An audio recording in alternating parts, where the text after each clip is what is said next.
Philadelphia police are searching for this man, Ravar Harris, in connection to a May 19th shooting that injured a man and his one-year-old son. Police say Harris and another suspect rode their bicycles on the 3300 block of Malta Street in Kensington and fired 16 gunshots. The 25-year-old man was shot once in the knee. His son was hit multiple times. Both victims survived. Anyone with information on Harris's whereabouts is asked to contact police. Philadelphia police are searching for a man accused of setting his ex-girlfriend's house on fire, all while children slept inside. Action News reporter Trish Hartman is now live outside Northeast Detectives with more on the suspected arsonist. Trish. Well, John Copes is wanted on charges of arson, aggravated assault, and other crimes after police say he set a home on fire with adults and children sleeping inside.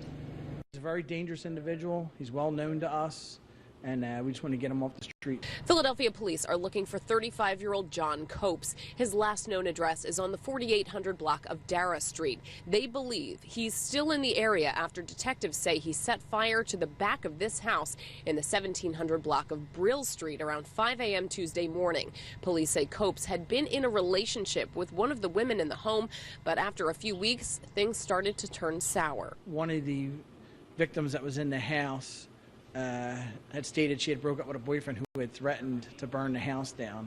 And through that investigation, we identified Mr. Copes. When police responded and found the back deck engulfed in flames early Tuesday, they pounded on the door and woke up the 3 adults and 4 children living there.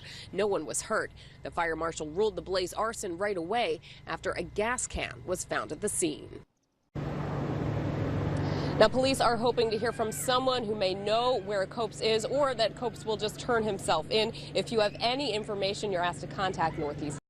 Involved in a deadly shooting yesterday morning in Youngstown's Uptown district. As First News senior reporter Jerry Ricciuti tells us, those helping domestic violence victims hope this strategy will encourage others to get help. Dale Williams showed little emotion this afternoon as he told Youngstown Judge Robert Millich he needed a lawyer. He's charged with aggravated murder in the shooting death of his girlfriend. Mr. Williams engaged in a full confession with the detectives yesterday, told them exactly what happened and how he planned this. Police and witnesses say Williams used his van to push the car driven by Elizabeth Pledger Stewart off the road on Market Street yesterday morning and then shot her repeatedly as horrified bystanders watched. We've learned the victim had made a report to Boardman police Wednesday night, claiming Williams had been sending her threatening text messages.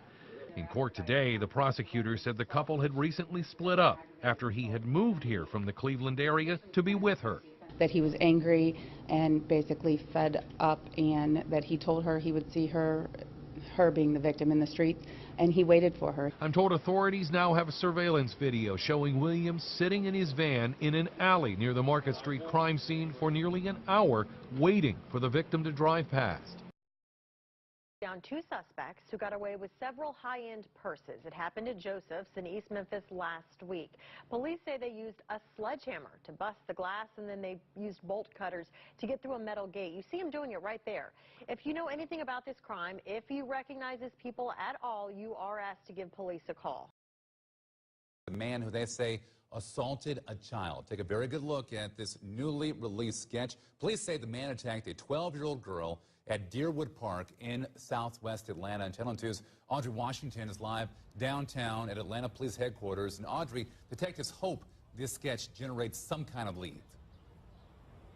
Fred, and that 12-year-old girl actually helped police here at the Atlanta Police Department come up with the sketch of this park attacker. Now police are hoping someone recognizes him and helps to get him off the street. Now, Channel 2 Action News actually stopped by that park, Deerwood Park in southwest Atlanta, and we spoke with people inside the park and with neighbors. Police say the man in the composite sketch sexually assaulted the 12-year-old girl. Atlanta detectives tell us the alleged assault actually happened back in November while the girl was playing in the park. She tells police the man approached her, she fought back, but the guy overpowered her. Atlanta police tell us the girl kept this a secret for 6 months until she had the courage to come forward.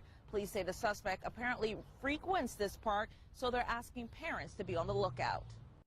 It's not okay, and he needs to be put away because nobody should have their innocence taken away from them, not by any means. Investigators say the man has a patch of lighter hair towards the front of his head. Detectives also noted that this man introduced himself to the girl as Lucas, but they don't know if that is his real name. Right now, Atlanta police are stepping up patrols in and around that area, especially inside that park. Anyone with information about this man, if you recognize him, you are asked to call Crime Stoppers or Atlanta police. These very simple steps been followed, we wouldn't be sitting here having this conversation today. West Memphis police filed felony manslaughter charges against these former employees of the Ascent Children's Health Services. A bus driver, supervisor, safety inspector, and another employee accused of leaving 5-year-old Christopher Gardner Jr. inside a hot van for hours. The child was dead when police arrived. Investigators say the 4 women missed 2 chances to notice the boy was inside the van in his car seat and not inside the school. West Memphis Police Captain Joe Baker said the employees even turned off a backup alarm system, a violation of company policy and state regulations. So, yeah, if anybody on this list had done their job to the full description of how it was stated it was to be done, this was completely preventable. I went to the homes of 3 of the former employees to get reaction to them being charged with the most serious of manslaughter charges. The woman at this address opened the door but closed it. I called the company's CEO, a state representative in Arkansas, to ask him about accusations from police that his former employees' negligence caused the little boy to die. Some of what they didn't do had become commonplace up there, and nobody was calling them on their behavior, and it had just become habit. The captain of investigations told me his case against the 4 employees are rock solid, and they will face a judge Monday morning in Crittenden County. In West Memphis, Arkansas, I'm Greg Coy, Fox 13 News. On the run after working together in several smash and grabs in South Jersey. These surveillance photos were released from Evesham Township Police. They say the suspects burglarized at least 6 stores early Wednesday morning. The stores include the Ragazzi restaurant on Route 7 and the Lucky 7 Deli on Maple Avenue. The suspects smashed glass doors to get in and then took cash. Burglar alarms did go off, but the thieves managed to get away. Where it happened. And Bree, the suspect has a long history of violence. That's right. This court document confirms that he belonged to a violent gang. Tonight, he is in jail, accused of killing a Navy man right there on the 7th floor. A life of crime violently collides with a life of service. This video shows Jim Solani, active duty in the Navy, being loaded into an ambulance after being shot. How many gunshots did you hear? 5 gunshots? Today, police arrested the man they think killed him, Arrow Morris. Detectives believe Morris was outside the Madhouse Comedy Club arguing with a woman right before the shooting. They say he grabbed her purse, walked away, and ran right into Solani and his cousin, who were just leaving the show. Police say he brutally shot Solani several times in the chest and his cousin once in the leg. Court documents confirm Morris is a member of the O'Farrell Park Banksters, a gang known to be allies with the Bloods. Morris also has a long history of drugs, assault, and domestic violence, serving several stints in prison.